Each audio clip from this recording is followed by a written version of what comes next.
Let's talk about the spiritual side. Relating to or affecting the human spirit or soul as opposed to material or physical things, intangible, not concerned with material values or pursuits, sacred, non-secular, or non-religious. Okay? I'm not talking about religion when I talk about spirit. I'm talking about spirit, which is above and beyond any religious dogma. Look at this guy. Doesn't he look happy? What's he doing there? He's drinking spirits.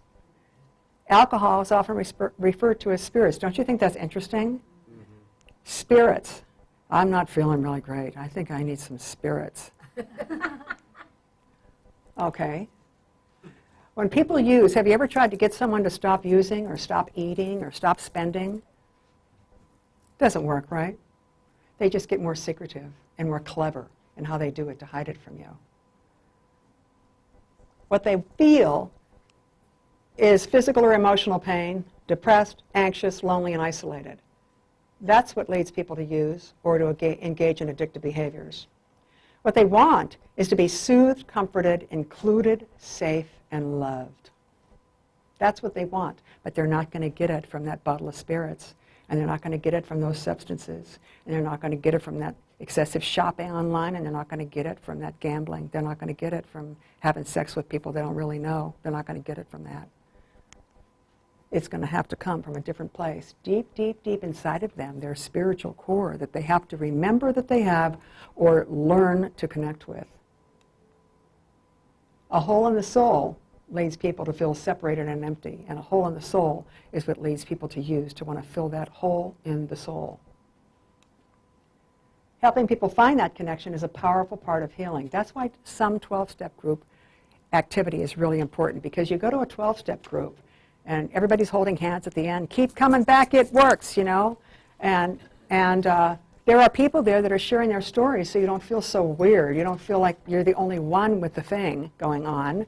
And you see other people and their situations, and it's very comforting because you feel included. You're not so isolated. You're not so isolated and alone anymore. That's a big part of 12-step groups. And I want to say something about 12 steps. It's not important that everybody go to 12-step groups. I've had people get greatly healed without ever going to a 12-step meeting.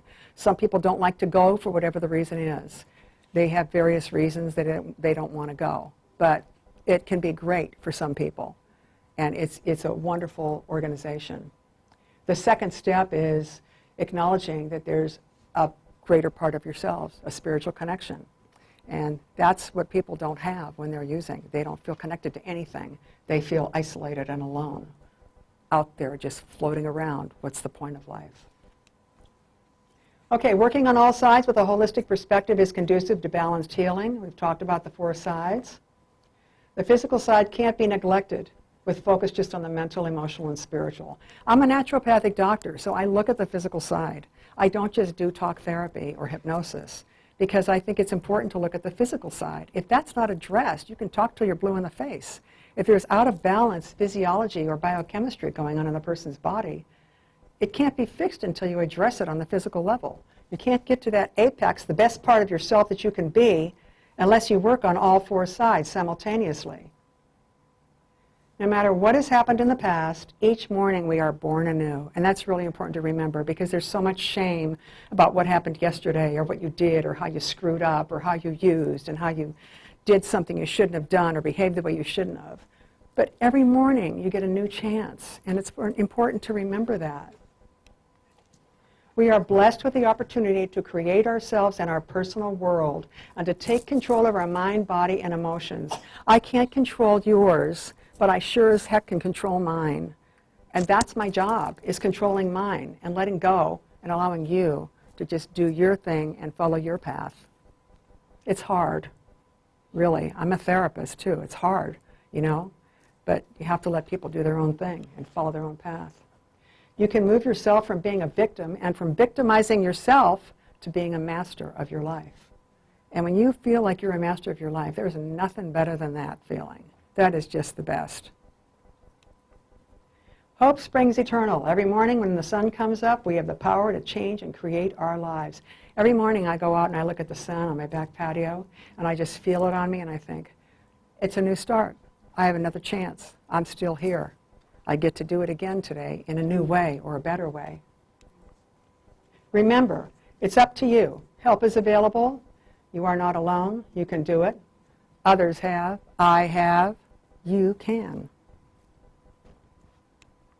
My favorite, Glenda the Good Witch. Love her. You've had the power all along, my dear. That's what she said to Dorothy when Dorothy